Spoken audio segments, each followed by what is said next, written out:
Son las 12:05, las 11:05 en Canarias. Y escucha esta palabra, TOC. Seguramente habrás oído hablar del trastorno obsesivo compulsivo, conocido como TOC. Pero, ¿sabes realmente lo que es?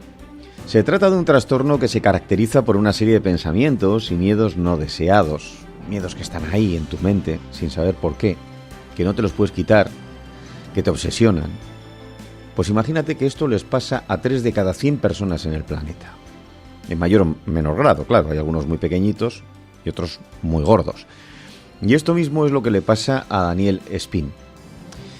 Es la historia que te vamos a contar ahora en Herrera en COPE. Y ojo porque es muy serio. Desde el año 2016, tras el fallecimiento de un familiar, Dani sufre un trastorno obsesivo compulsivo. No hay ninguna explicación, pero su miedo, el miedo que lo obsesiona, no es el de salir de casa, no es el de las alturas, no, es el de poder llegar a ser un violador.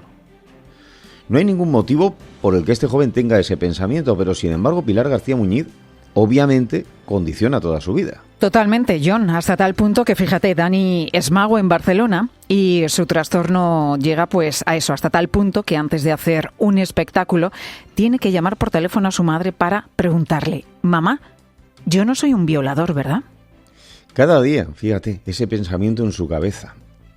Él es valiente y está hoy con nosotros en Herrera en COPE. Daniel, buenas tardes. ¿De dónde te viene este trastorno? ¿Te ha dicho alguien de dónde puede venir este origen? Hola, buenos días.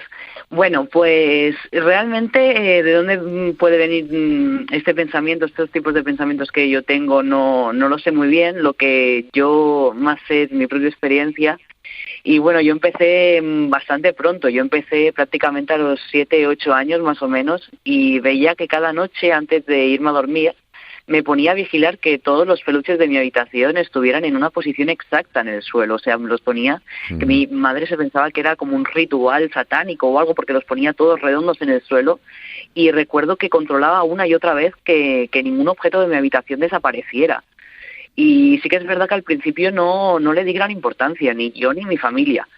Pero sí que es verdad que unos años más tarde, debido a la muerte de un familiar cercano que estabais comentando, comenzaron a salir obsesiones pues más amenazantes que me impedían seguir con mi vida normal.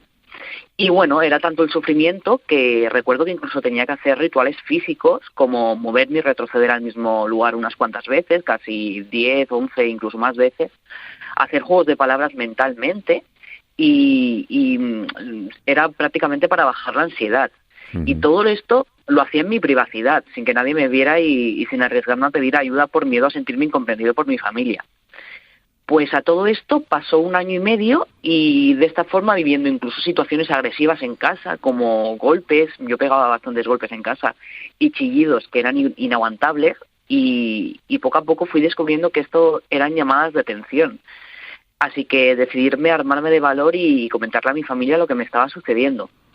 Y ante mi sorpresa fue muy bien aceptado por ellos, ¿vale? Porque pese al gran tabú que hay sobre la salud mental en todo el mundo, mi familia lo aceptó bastante bien, pero todo esto pensando que lo que a mí me sucedía era como un trauma o algo que se había quedado estancado debido a la muerte de este familiar.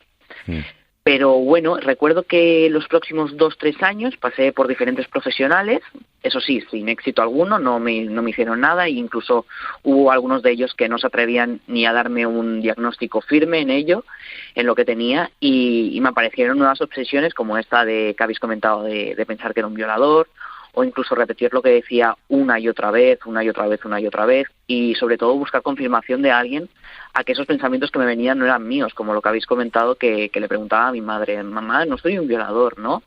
Y era simplemente eso, buscar la confirmación de alguien y que me dijeran: oye, estos pensamientos no son tuyos, son de tu TOC.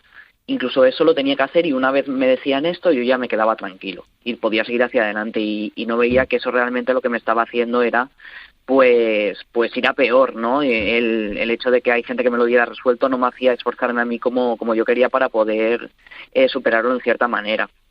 Y bueno, pues después de estos 2, 3 años tuve la gran suerte de que mi familia comenzara a informarse en una asociación que tenía bastante prestigio nacionalmente, la Asociación TOC Granada. Mi madre me había explicado de su existencia e incluso había visto alguna vez yo vídeos de sus perfiles sociales sobre testimonios de recuperados.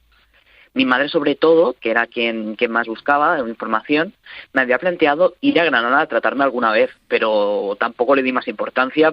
Era algo que digo, ¿cómo voy a ir yo a Granada a tratarme fuera de mi casa? Era algo inimaginable. Pero bueno, pasaron 4 o 5 meses y un día, que eso me acordaré siempre, mientras estábamos comiendo, mi madre me sorprendió y me dijo: Daniel, la asociación tiene un hueco para ti en la Casa de Campo. La Casa de Campo es un lugar donde las personas con TOC nos podemos hospedar para seguir nuestro tratamiento allí en Granada. Y me dijo que tenían un hueco a partir de septiembre. Y aquí vino mi pregunta. Vale, ¿qué hago ahora? ¿Vale? Y yo lo primero que pensé fue, seguro que son unos farsantes, que me van a prometer una recuperación y no voy a conseguir absolutamente nada. Y me van a engañar igual que todos, ¿no?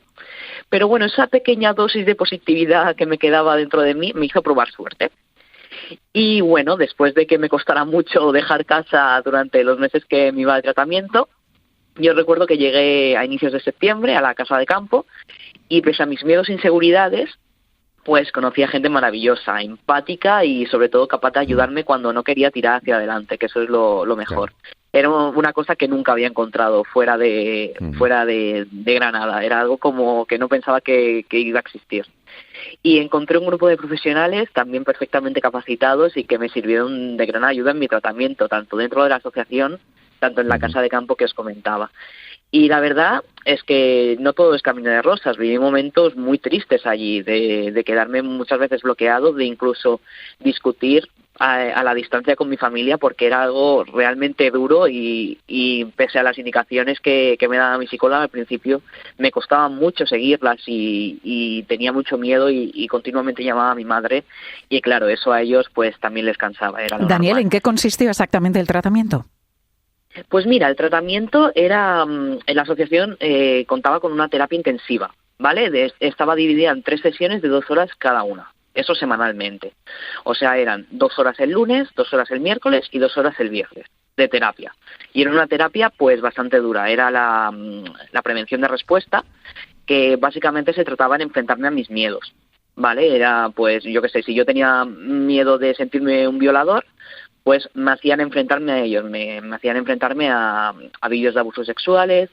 A todo esto lo hacían para que mi ansiedad subiera y después, con diferentes técnicas que me daba mi psicóloga, para que viera que esta ansiedad, por mucho que al principio la sufriera muy potencialmente, luego ya iba bajando poco a poco.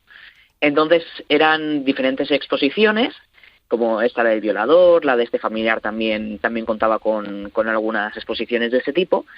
Y yo mismamente veía que, como mi psicóloga me decía, subía mucho la ansiedad y luego poco a poco iba bajando. Y yo creo que esas exposiciones que hice a mis miedos hicieron que me acabara acostumbrando y, lo más importante, aceptando el pensamiento que tenía y de esta forma poder no enfrentarme a él, porque como a la asociación y a mí no nos gusta decir enfrentarnos ni acabar con él, sino hacerme amigo de él y de esa forma entenderlo. Pues la verdad es que cuando alguien responde tan bien y tan largo, mejor no meterse ni con preguntas porque lo has contado extraordinariamente bien. Sí. Lo que me llama la atención es, claro, yo conozco gente que tiene TOC, o sea, es decir, por ejemplo, para salir de casa tiene que tocar todos los pomos de las puertas, tiene que tener los libros colocados de una manera. Todos creemos, hacemos el chiste, tenemos algo de TOC. Yo, por ejemplo, cuando pongo todas las latas en la nevera, tienen que estar todas de la misma forma. Bueno, ¿y cuántas veces salimos de casa, claro, John, y tenemos que volver a entrar para comprobar que hemos desenchufado pues la plancha, por ejemplo, que no nos la hemos dejado encendida, claro, ¿no? Pero en este caso, claro, ¿cuándo, Dani, tú crees, digo como consejo a los que nos están escuchando, que ya se ha traspasado la frontera de ese arrebato o de esa rareza y ya es un TOC preocupante que altera tu vida? Pues mira, yo me di cuenta, sobre todo, lo que me provocaba. Yo siempre hago una pregunta porque hay amigos míos que tampoco es lo normal, ¿no? No entienden qué es el TOC, ¿no? Y yo les hago una pregunta muy fácil, ahora mismo con el tema de la obsesión que me habéis comentado. Yo siempre le pregunto a mis amigos, mira, tú, por ejemplo, ahora con lo que me has comentado de las latas, ¿tú, el hecho de colocar las latas te produce ansiedad, te produce miedo? Si esas latas no están colocadas de una forma concreta, tú sientes emociones negativas dentro de ti o incluso te impide seguir adelante con tu día a día, o incluso te hace rumiar, darle vueltas a tu cabeza cuando sales de casa, a pensar, ostras, tendría que haber puesto bien las latas, es que no he puesto bien las latas, pues algo va a pasar. Cosas así son las que me dan a entender que eso ya no es una obsesión normal, es una obsesión pues debido a un toque, sobre todo si es muy repetitivo, porque mira, que lo hagas una vez, pues bueno, puede ser alguna obsesión como podemos tener todos, ¿no? Una obsesión normal y corriente, pero si ya comienza a ser muy repetitiva, te sale sobre todo intrusiva, de golpe, tú no pones voluntad en que te venga, y es eso, que sea muy repetitiva, que te genere dudas, que te genere miedos, que sobre todo te genera ansiedad y a mí en mi caso que me genera desesperación. También que lo estés intentando rechazar, este pensamiento. O sea, yo no quiero poner las latas, yo no las quiero poner, pero estabas haciéndolo. Y sobre todo una palabra que yo no conocía, que me enseñaron en la asociación, que es la palabra egodistónico, que es algo que no pertenece ni a tus creencias ni a tus valores.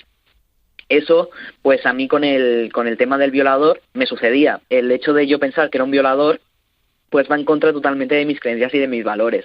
Yo, nunca quería ser un violador, y eso ya me demostraba de primeras que era un pensamiento... Que era un absurdo y una mala jugarreta de tu cerebro, por decirlo de alguna manera. Exacto. Pues Dani Espín, la verdad es que ha sido un placer poder escucharte con esa brutal sinceridad y contando algo que seguro ha ayudado a mucha gente que nos está escuchando, que no sabe lo que le pasa. De verdad, un abrazo y que te vaya bien. Muchas gracias. Incluso podría despedirme un momento, quiero decir algo claro. a la gente que nos está escuchando. Bueno, antes de irme, como bien habéis dicho, yo hago magia también aquí en Barcelona, y bueno, Aurelio, que es el creador, el fundador de la asociación, pues me dijo que la magia era una gran terapia, ¿vale? Yo hago magia cómica, entonces el hecho de que hiciera magia hacía tener a toda la gente que estamos allí atención plena a lo que estaba sucediendo en ese momento, y eso, quieras o no, provoca que te vengan menos pensamientos. Y sobre todo yo también utilizo la risoterapia, que como es magia cómica, la gente se olvida un poco. Que reírse es la mejor medicina, y hacer reír también. O sea que la verdad es que es un placer, y encima con magia. Pues ojalá esa magia te lleve muy lejos y puedas disfrutar. Un abrazo muy grande. Gracias, un saludo a todos. Otro para ti, Adiós. Dani.